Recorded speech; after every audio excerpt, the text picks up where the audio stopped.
This is Paul Marnie of planetaryvegan.net based in Melbourne, Australia. This is a short presentation dealing with the extent of coral coverage on the Great Barrier Reef off Northern Australia, which is by far the world's largest coral reef. The presentation deals with the fact that media reports in 2012 and 2017 indicated that up to 50% of coral on the reef had been lost in the preceding periods. There may be some confusion by the fact that the reports appeared 5 years apart, and this presentation aims to provide some clarity and historical context. We'll look initially at the period from 2015 to 2017, and we can see that the coral coverage in 2015 was around 20%. Because of major bleaching events in early 2016 and early 2017, that had reduced to 10 to 12%, a reduction of up to 50%, as indicated in the reports.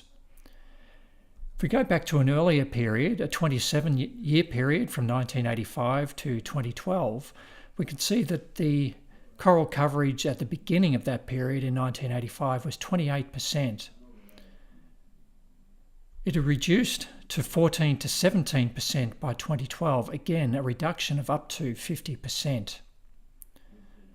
The researchers who reported the reduction from 28% to around 14% also gave information on the causes, and they estimated that cyclones were responsible for 48% of coral loss, crown of thorns starfish 42%, and bleaching 10%.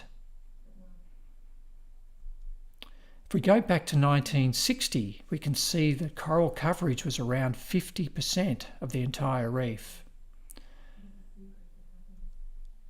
Dr. John Brodie from the ARC Centre of Excellence for Coral Reef Studies, based at James Cook University, says it's likely that crown of thorns starfish were the main cause of coral loss during that 25-year period from 1960 to 1985.